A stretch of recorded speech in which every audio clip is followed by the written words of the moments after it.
sure has. There's turn 11 right here. Remember, Kevin Harvick is a good road racer. He may not have the stats to back it up, but you remember he had a real good car a couple years ago when Robbie Gordon was racing for the lead, and he ended up getting by Robbie to get his lap back because he had some earlier trouble. So he ran with Robbie Gordon, who ended up finishing second to Tony Stewart in that race.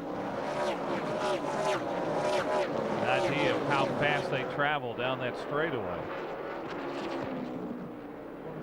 Really stretching that lead out now.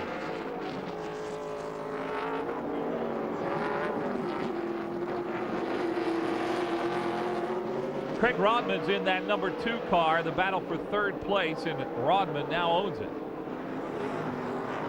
Got the 9 of Kenny Shepard. You know, we saw him off track earlier, but probably some good pit strategies kept him right up in the hunt. The 62 is Eric Holmes. Whoa, Rodman got sideways off of turn 7 there, and Eric Holmes can be able to get by. Holmes goes from 5th place to 3rd place in just a couple of corners. As we said, he's 3rd in the points in this series. Kenny Shepard came along with him, so Craig Rodman lost 2 positions there. Holmes started in 3rd place, and that's where he's running right now. Jim Engelbright right behind Craig Rodman. Whoa. Thomas Green, another car off course, and that is your pole sitter, Todd Souza. So a tough break for Souza. Boy, it sure was. Got to win this season. He's had 3 straight top 10s, but that's going to be in jeopardy now with some damage on the right side. That car is dog walking.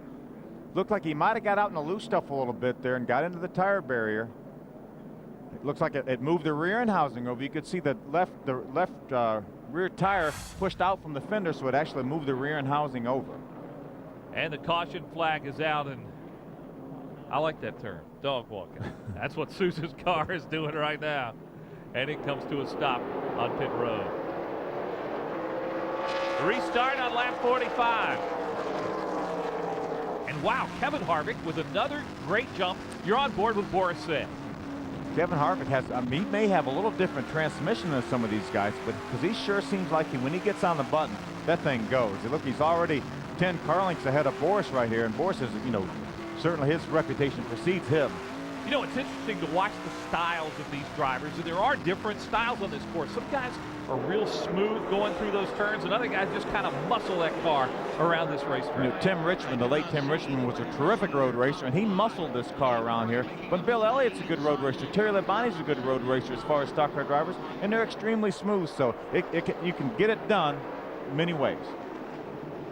Now the battle for 2nd place, and Holmes in the 62 putting a little pressure on Boris Said.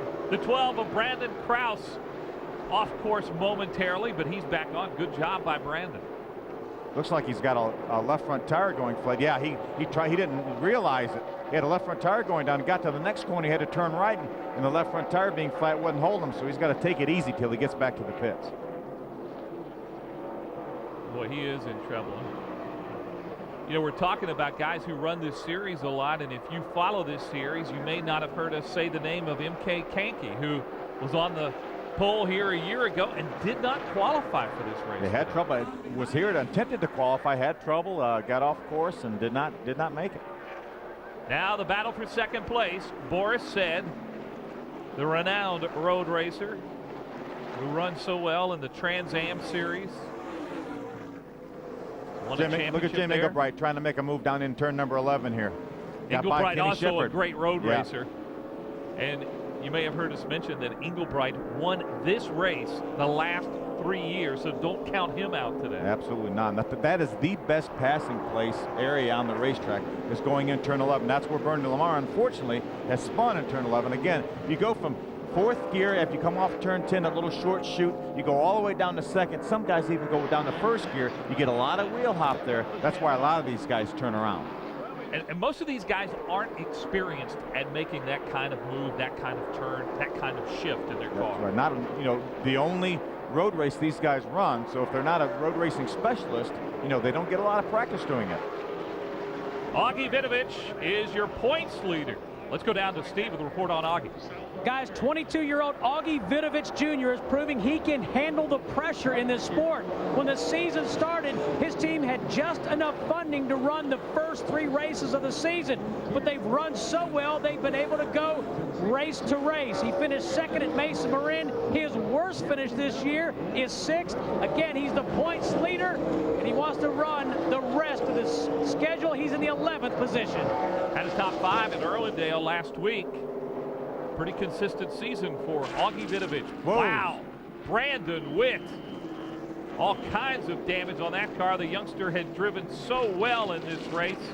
20-year-old Brandon Witt seems to be okay. Rodman also involved in it. Yeah, I've got to believe he was involved in it. Wow. But look at all that sheet metal debris coming off of Brandon Witt's car. It actually moved the wall back. You can see the wall has been moved back by the contact.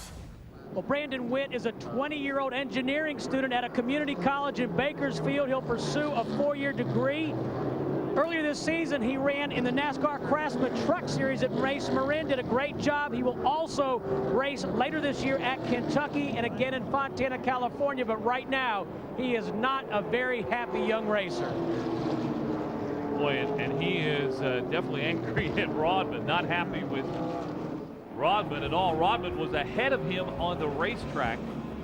Kevin Harvick is ahead of everybody right now after 52 laps. Welcome back to Sonoma. Well, Witt is out. Craig Rodman's also out. More on this. Let's go down to Steve Burns. Craig Rodman back in the garage. Craig, what happened on the racetrack? I know you had high hopes with a new chassis. What happened? Well, just, you know, getting down towards the end of the race and racing real hard with a couple of guys there and going down the front straightaway. Just heading up the hill there at turn 1, someone got into my left rear here and knocked me out of control. I tried to recover, but got up in the marbles and lost it and ended up in the hillside. And you know, there's a major wreck happened after that with some other cars. So not the place to pass. I don't know what someone would be trying to pass there for, but unfortunately we're out. Car was pretty good. Not as good as we would hope, but you know, I think we had a good top 10 finish today, but unfortunately it didn't work that way, and we'll have to come back and get him next time. Craig, it looked like Brandon Witt wasn't happy. Do you know what he was upset about? Well, I know he's out there pointing at me, but you know, I'm not the one. I was the guy that was in front of him, and you know, I don't understand that. I mean, I don't think that was the appropriate place to pass anybody at that kind of speed in that narrow part of the track. Thanks, Craig. Okay. About ready to restart this race now. 11 laps to go. Phil, does anybody have anything for Kevin Harvick? Well, unless Boris is holding back like Donnie Richardson said earlier, I haven't been able to see anybody yet that showed any kind of a challenge to Kevin Harvick so far. Under green, and Harvick again is very impressive on the restart. He really, but it looks like Boris laid back a little bit there for some reason, but never closed the gap up. Looked like he wanted the time to start, but wasn't able to do it. And here Kevin already has an 8-10 car length lead going up the hill. So Kevin Harvick, California native, now making his home in North Carolina, leads this race. Winston Cup driver for Richard Childress. Has 3 wins in this series, one in Tucson in 1995. Mesa Marin, he won twice in 98 and 99, but never finished in the top 10 in points in this series. Yeah, he did a lot of racing. Yeah, I think he raced some Winston West, so I don't think he ever ran the full schedule, but he's obviously very competitive every time he gets in a car. And loves coming back to his native California to race. This is the battle for second place. That's Holmes in the 62 right behind Boris. Watch Jim Inglebright, see if he tries to make another dive here, turn 11. He's driving on the inside. Look at Eric Holmes come all the way down to the bottom of the racetrack. Some contact.